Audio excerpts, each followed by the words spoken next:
বিশ্ব যেন এখন এমন এক নাট্যমঞ্চ যেখানে নায়ক কখন খলনায়ক হয়ে ওঠেন আর খলনায়ক কখন শান্তির দূত সাজেন তা বোঝা দেয়। ট্রাম্প সেই নাটকের সবচেয়ে নাটকীয় চরিত্র। তিনি একদিন বলেন সভ্যতার মৃত্যু হবে আর পরদিন বলেন শান্তি দরকার। এ যেন সেই প্রাচীন গল্পের জাদুকর যিনি নিজের বানানো আগুন নেভাতে এসে নিজেকেই নায়ক প্রমাণ করতে চান।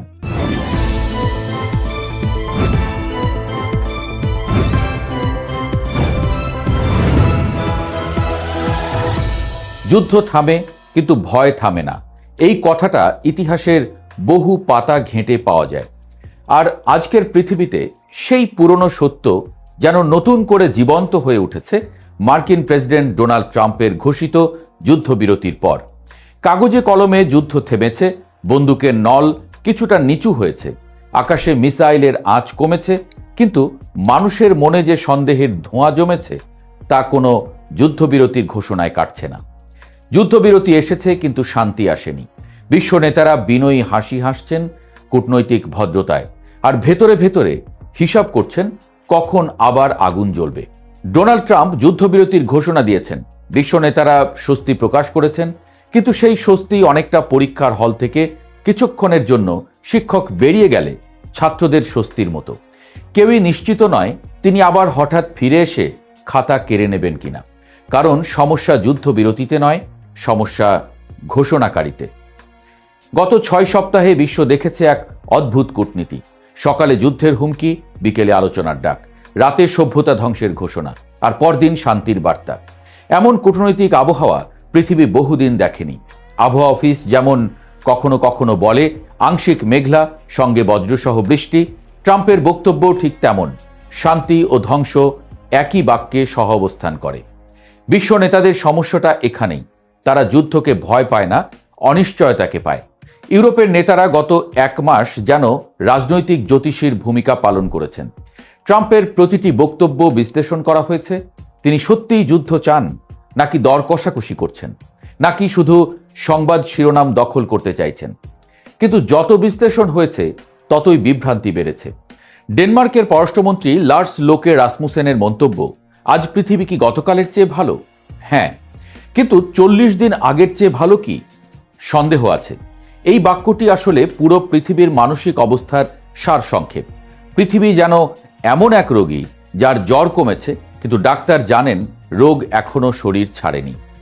স্পেনের প্রধানমন্ত্রী আরও স্পষ্ট ভাষায় বললেন, যে আগুন লাগায় পরে পানি নিয়ে এলে তাকে নায়ক বলা যায় না। কথাটা শুনেই বুঝতে পারছেন তিনিও আর বিশ্বাস কিংবা সম্মান কোনোটাই করেন না ট্রাম্পকে। নিরো রোম পুড়িয়ে বেহালা বাজিয়েছিলেন, আর আজকের বিশ্বে কেউ কেউ আগুন লাগিয়ে শান্তির প্রেস কনফারেন্স করেন। এই যুদ্ধ বিশ্বকে শুধু সামরিকভাবে নয়, অর্থনৈতিকভাবেও কাঁপিয়ে দিয়েছে। হরমুজ প্রণালী প্রায় বন্ধ হয়ে যাওয়ার পর বিশ্ববাজারে জ্বালানির দাম এমনভাবে লাফ দিয়েছে যেন বাজার নিজেই আতঙ্কে দৌড়াচ্ছে। ইউরোপের সরকারগুলো জনগণকে শান্ত রাখতে কর কমিয়েছে, ভর্তুকি দিয়েছে, নিয়ম বদলেছে। সব মিলিয়ে তারা যেন আগুনের পাশে দাঁড়িয়ে ফ্যান দিয়ে বাতাস ঠান্ডা করার চেষ্টা করছে। ইতালিতে পরিস্থিতি এমন দাঁড়িয়েছিল যে শিক্ষকরা ভাবছিলেন স্কুল বন্ধ করে অনলাইন ক্লাসে ফিরে যেতে হবে। যুদ্ধ 1000 মাইল দূরে, কিন্তু তার অভিঘাত এসে পড়েছে শ্রেণীকক্ষে। এটাই আধুনিক যুদ্ধের বৈশিষ্ট্য। গুলি সীমান্তে চলে, দাম বাড়ে বাজারে। বিশ্ব নেতাদের আরেকটি বড় সমস্যা হলো তারা ট্রাম্পকে প্রভাবিত করতে পারেন না। কূটনীতি সাধারণত দাবা খেলার মতো, প্রতিটি চাল হিসাব করে দেওয়া হয়, কিন্তু এখানে বোর্ডে এমন একজন খেলোয়াড় আছেন যিনি কখনো দাবা খেলছেন, কখনো লুডো, আর মাঝে মাঝে বোর্ডই উল্টে দেন। যেন এক পাগলা ঘোড়া, তাকে কেউ থামাতে পারে না। ফলে বাধ্য হয়ে ইউরোপীয় নেতারা এক অদ্ভুত কৌশল নিয়েছেন, তা হলো নীরবতা, mother of all language. Trump যখন বললেন চুক্তি না হলে একটি সভ্যতার মৃত্যু হবে, তখন বড় বড় ইউরোপীয় নেতা প্রকাশ্যে সমালোচনা করলেন না, কারণ তারা জানেন কখনো কখনো প্রতিবাদ আগুন নেভায় না, বরং বাতাস দেয়। এই নীরবতা আসলে ভয়ের ভাষা, কূটনৈতিক ভদ্রতার আড়ালে লুকানো উদ্বেগ। অন্যদিকে বিশ্বের বহু দেশ যুদ্ধবিরতিকে স্বাগত জানালেও মনে মনে হিসাব করছে এই বিরতি কি সত্যিই শান্তির জন্য নাকি পুনর্গঠনের জন্য।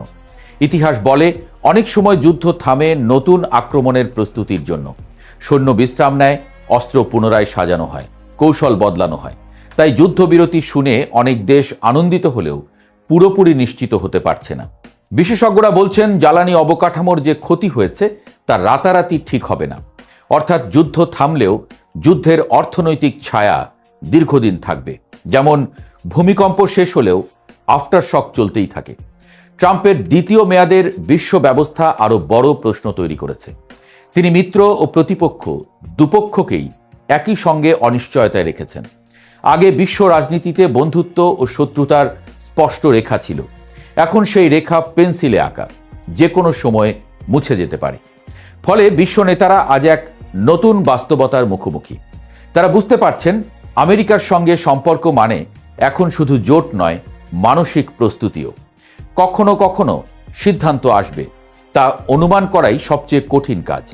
অস্ট্রেলিয়ার প্রধানমন্ত্রী অ্যান্টনি আলবানিজ স্কাই নিউজকে বলেন তিনি এই চুক্তিকে স্বাগত জানান এবং যুদ্ধের শেষ চান। সাথে এও বলেছেন এ ধরনের ভাষা একজন মার্কিন প্রেসিডেন্টের জন্য সমীচীন নয়। এই মন্তব্য আসলে কূটনৈতিক ভাষায় বলা একটি দীর্ঘশ্বাস। যুদ্ধবিরতির ঘোষণার পর তেহরানের রাস্তায় মানুষ হাঁটছে, পতাকা উঠছে, কিন্তু সেই দৃশ্যেও এক ধরনের সতর্কতা আছে। মানুষ শান্তি উদযাপন করছে, কিন্তু পুরোপুরি বিশ্বাস করছে না। যেন যুদ্ধ তাদের শিখিয়ে দিয়েছে শান্তিও এখন অস্থায়ী। বিশ্ব রাজনীতির এই মুহূর্তটাকে অনেকটা নাটকের বিরতির মতো মনে হয়। দর্শকরা চা খেতে বাইরে গেছে, আলো জ্বলেছে, কিন্তু সবাই জানে নাটক শেষ হয়নি, ইন্টারভেল পর্ব চলছে, দ্বিতীয় অঙ্ক বাকি। আর সেই দ্বিতীয় অঙ্কের পরিচালক কে? এই প্রশ্নটাই বিশ্বকে অস্বস্তিতে রাখছে। কারণ ট্রাম্পের রাজনীতি পূর্বানুমান মানে না। তিনি কখনো আলোচনার টেবিলে বসেন, আবার হঠাৎ হুমকির ভাষায় ফিরে যান। ফলে বিশ্ব নেতারা এখন শান্তির ঘোষণাকে শেষ অধ্যায় নয়, বরং বিরতির ঘণ্টা হিসেবে দেখছেন। এ কারণেই যুদ্ধবিরতি স্বাগত হলেও আস্থা আসছে না। বিশ্ব যেন বলছে আমরা শান্তি চাই, কিন্তু ঘোষণার চেয়ে ধারাবাহিকতা বেশি গুরুত্বপূর্ণ। শেষ পর্যন্ত প্রশ্নটা যুদ্ধ থামানো নয়, প্রশ্ন হলো যুদ্ধ থামিয়ে রাখা। ইতিহাসে অনেক নেতা যুদ্ধ শুরু করেছেন, কেউ কেউ থামিয়েছেন, কিন্তু খুব কম মানুষই আছেন দীর্ঘ শান্তি নিশ্চিত করতে পেরেছেন। আজ পৃথিবী সেই পরীক্ষার ফলাফলের অপেক্ষায়। হয়তো এই যুদ্ধবিরতি সত্যিই শান্তির শুরু, আবার হয়তো একটি ঝড়ের আগে নীরবতা। বিশ্ব নেতারা তাই হাততালি দিচ্ছেন, কিন্তু চোখ সরাচ্ছেন না আকাশ থেকে। কারণ তারা জানেন যে মানুষ গতকাল বজ্রপাতের হুমকি দিয়েছিলেন, তিনি আজ রংধনুর কথা বললেও ছাতা ফেলে দেওয়া বুদ্ধিমানের কাজ নয়। পৃথিবী তাই এখন এক অদ্ভুত অবস্থায় দাঁড়িয়ে। যুদ্ধ নেই, শান্তিও নেই, আছে শুধু অপেক্ষা, আর অপেক্ষার নামই আজ বিশ্ব রাজনীতি।